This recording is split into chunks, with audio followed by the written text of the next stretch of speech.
Yeah. This is Geek Therapy Radio. What are we waiting for? And now your mental curator, Johnny Hamburger. All right, I did a write-up for this because there's just an incredible amount of information to get through, so let's just dive in. All right, first things first, before we talk about the new Nintendo Switch Lite, you may have seen a lot of clickbait surrounding Nintendo regarding the 3DS platform being quote-unquote dead, that somehow this Nintendo Switch Lite is the nail in the coffin for the Nintendo 3DS platform. That is completely not true. Like I said, it's clickbait. So first things first, take the clickbait with a grain of salt. The 3DS platform is most certainly not dead, at least not yet. Nintendo says it will continue to support the platform as long as demand for it persists, and more on that demand in a moment. While Nintendo has no plans for more first-party releases like Mario or Zelda, the 3DS platform is still wide open for third-party developers as always. Online features are still currently fully supported, such as the eShop and online multiplayer. That is, you can still download Smash Bros. And play it with online multiplayer. But remember Nintendo's comment about support as long as demand continues? Let's look at that before we dive into all the Switch Lite news. Since the launch of the original Nintendo Switch, demand for the 3DS platform has sharply declined, naturally, both in hardware and software sales, but it isn't dead yet. According to the last data available, in March 2019, Nintendo still sold over 2.5 million units of hardware worldwide, just in that month, the vast majority being the 2DS and 2DS XL. Now, software sales is most interesting as software sales in Japan are far less than the rest of the world.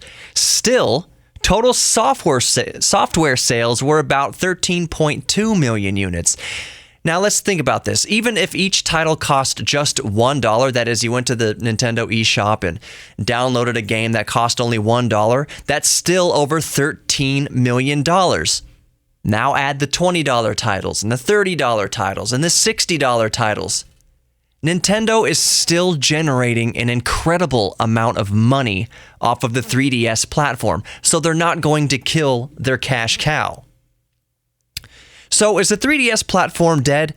Absolutely not. And despite a natural decline in sales, it's far from the grave. I mean, the Wii only breathed its desperate last breath less than a year ago with the elimination of the last remaining streaming services. So on the Wii, there's no more Netflix, no more Hulu, none of that. It was the final nail in the Wii's coffin, and that was only less than a year ago, and the Wii's been out since 2006. So yes, the 3DS platform is nowhere near its prime, but it still draws a healthy crowd in the minor leagues, largely helped by the cheap cost of entry. The 2DS costs as little as $80 brand new, which brings us nicely to the Nintendo Switch Lite. The Switch Lite launches September 20th of 2019 and will cost just $200. I say just. It's all relative. I mean, $200 is nothing to sneeze at. Anyways, that's $100 cheaper than the original vanilla Switch. This $200 is also a far cry from the $80 2DS, but it will absolutely cannibalize hardware sales of the newest 3DS XL. Again, not the death blow for the 3DS platform as a whole, but possibly just the most expensive version of the 3DS. So let's talk about what you get for $200 with the Nintendo Switch Lite. The most obvious difference is the built-in and lightly redesigned controls. Since this is a handheld focused device, we get a new left D-pad. Nice. I like that. It's like a D-pad like the original NES controller. It's really cool. Joy-Cons will still be compatible for pairing, however. Also, will Nintendo have fixed the Joy-Con drift issue? I can only hope Nintendo is aware of it enough to make sure the Switch Lite resolves this issue. And a quick side note for those unaffected or yet to be, Joy-Con drift is when one or more of your analog sticks switches is broken altogether or constantly pulls your character or screen cursor in one direction. It'd be like your mouse on your computer constantly moving by itself to one side of the screen or not moving at all with input. For the Joy-Con, the fix is relatively cheap and simple. There are plenty of tutorials. Order a new thumbstick on Amazon. It's like 10 or 12 bucks. Manipulate a few tiny screws, and that's it. I've done it myself. It was really easy, took maybe 5 minutes.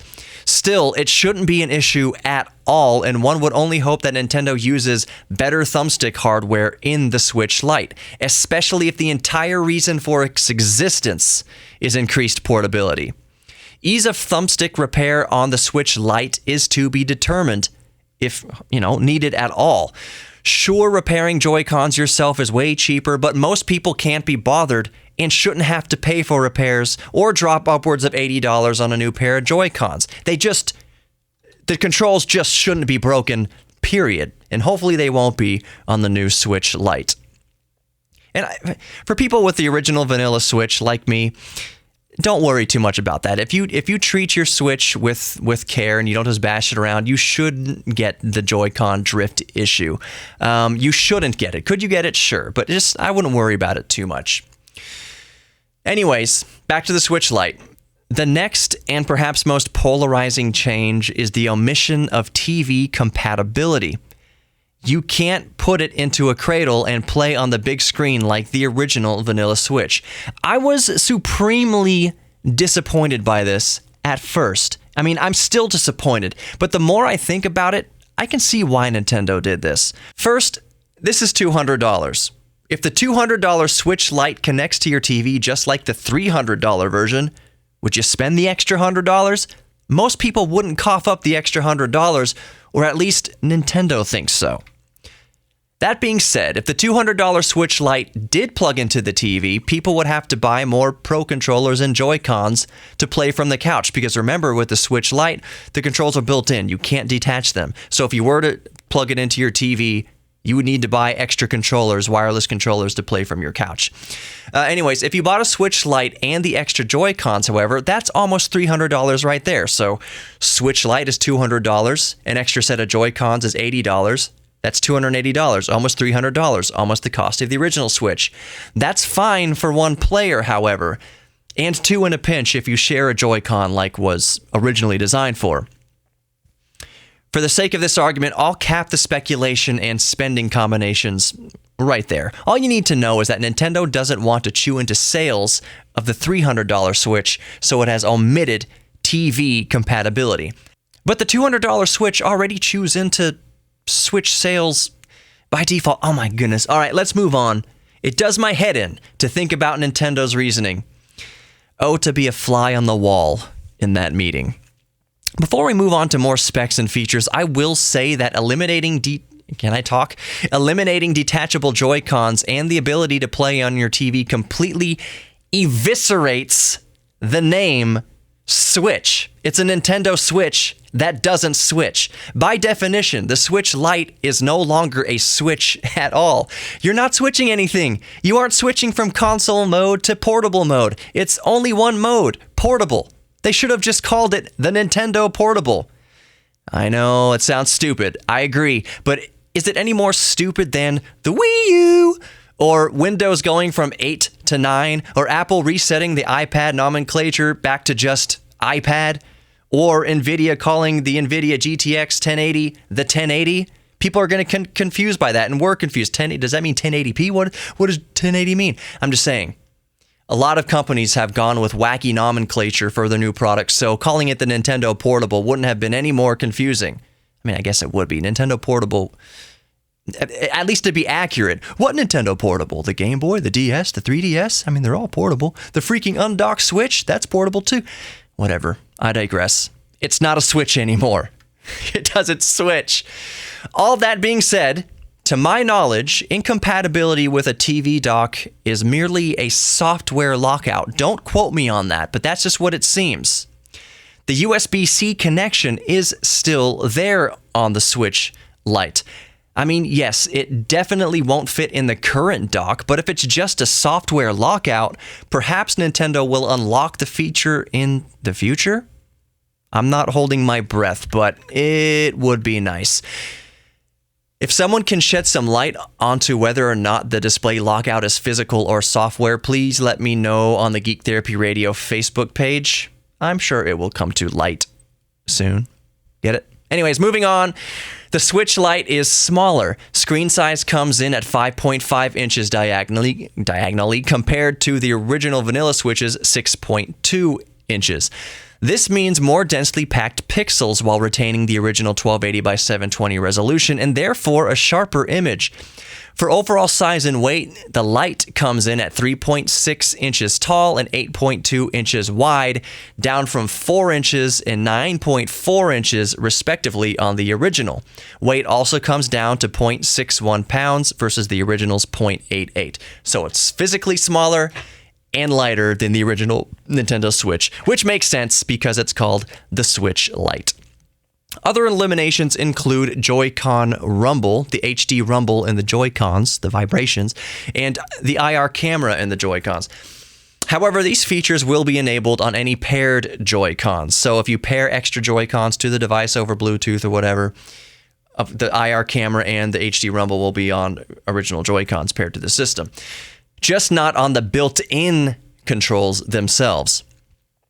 These, compared to the smaller screen size, means an increased battery life. Nintendo claims an increase in playtime by about 20 to 30% versus the original. Nintendo also says the battery life increase is partially due to a, quote, more power-efficient chip layout, unquote. This makes me add another question to the TV docking question. If it's a less powerful chip, maybe it's not designed to kick into boost mode like the original Switch, allowing for better frame rates and 1080p. Then again, why would that matter? Just keep the Lite at 720p and simply pass through the display output to the TV. You don't have to upscale or do anything like that. Just simply mirror the image, pass it right through. Also, quote, more efficient chip layout, unquote, doesn't necessarily mean a lower powered processor. It could more likely simply mean more efficient components like capacitors, resistors, ICs, and shorter circuit traces, any combination of which would result in increased power efficiency. Now we're getting bogged down yet again with the speculation. The Switch Lite does keep near-field communication, or NFC, for supporting things like Amiibo. It does get rid of the kickstand, which makes sense given the exclusively handheld nature of the Switch Lite. The kickstand was terrible anyways. I just called it what it really is, the SD card cover. Oh man, what else? Oh, the backlight control. It's manual backlight control. No more ambient light sensor, and I'm really completely okay with this. Automatic brightness can be finicky and annoying. I often prefer manual control, which in the Nintendo Switch, vanilla Nintendo Switch, or original Nintendo Switch, you can turn off automatic brightness and control it manually yourself. But on the Switch Lite, it's all manual control, which is fine. I prefer that. The last feature I'll mention comes to your Nintendo account itself. It was a massive, massive pain in the butt when you replaced your 3DS or bought a backup. For instance, keeping your original 3DS and also buying a 3DS XL. Now you have two 3DSs. You were only allowed one Nintendo account at a time per device, meaning you could re-download everything you already own on your extra device. But you either had to transfer your account to one device along with software, which was a maddeningly slow process, or create a new account for the new device. For instance, I have two Nintendo accounts, one for my original 3DS and the Switch, and one for my 3DS XL. So, two accounts across those devices. I only have Mario Kart 7 on my 3DS XL. If I wanted on both, I'd have to go to my first 3DS and pay full price for it again on that other account. It's a freaking nightmare. That's all you need to take away from that, is that Nintendo account across multiple Nintendo devices is a nightmare, especially if they are the same device. Well, it still sucks if you have two Switches, but at least it's a little a little better now. If you have an original Switch and buy a Switch Lite, you can use the same account, but the secondary device must be connected to an internet connection to play duplicate software. For instance, if you buy Smash Brothers on your original Switch, then buy the Switch Lite, you can download it again on your Switch Lite, but can only play it thereafter with an internet connection. So what that means is you can't play Smash Brothers on your Switch Lite, the second copy of Smash Brothers on your Switch Lite if you're camping in the boonies, unless you have a Wi-Fi tether to your phone, if you even have a phone signal. So if you're out in the boonies, you have no Wi-Fi signal, have no nothing, but you have your Switch Lite and your second copy of Smash Brothers, you can't play it because you don't have an internet connection. So as far as your Nintendo account in the eShop is concerned, it's still a pain in the butt, but just slightly less. Alrighty, let's wrap this up with my personal opinion of the Switch Lite, and I'll start with the pros and Joy-Cons. Get it? Of what I was originally hoping for. Alright, pros and cons, seriously. I was originally hoping for a clamshell design. Since I knew this would be a strictly portable device, I thought maybe screen and button protection would be built into the design, sort of like a souped-up 3DS. One of my main gripes with the vanilla Switch was that while it was portable, you still needed to treat it delicately, both with the screen and controls. Matter of fact, I promise a lot, if not most, of the Joy-Con drifting issues can be a direct result of the thumbsticks snagging and bending and being broken during transport in a purse, bag, or backpack, or whatever. I always thought the portability aspect suffered if it meant I needed a bulky case and accessories to transport it safely. In other words, if it's so portable, it's less portable if I need a big bulky case for it, and I need to put it on this protective coverings to take it. That kind of defeats the purpose of portability at that point. So, while I absolutely do appreciate the landscape control layout from a comfort perspective, part of me wished for a more rugged clamshell design. That said, if Nintendo has made the Switch Lite's thumbsticks more durable this time around, it'll be a non-issue. As for controls, it's a con that the Lite omits HD rumble.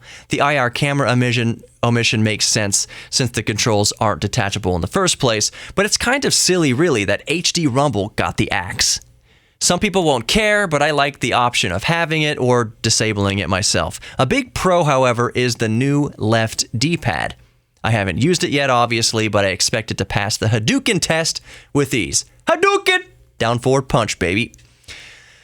To conclude, all things considered, I am excited for it, and I will most likely wind up buying one. Maybe not on launch day, but probably within a few weeks or at least a few months after. It really seems that, just like the 2DS, a large component to Nintendo's consideration for the Switch Lite is kids. I bet a lot of mommies and daddies will prefer to save $100 for this less fragile, more kid-friendly version. I'd wager that the vast majority of children already use the vanilla Switch almost exclusively undocked while mom and dad watch Netflix or play Xbox on the living room TV. Also, I like the idea of keeping a smaller Switch in my backpack exclusively. Remember, I quite often think twice about bringing my vanilla Switch anywhere unless I can safely transport it. I carried it in my backpack quite often, actually, until I found the left thumbstick at the bottom of the backpack.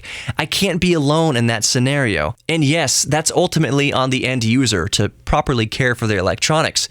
But since I bought my Game Boy Pocket back in 1998, I've never had to repair it. It has spent literal decades being thrown in bags, pockets, and being tossed around willy-nilly. So if the main selling point of the Switch Lite is portability, it better be much, much tougher than the vanilla Switch.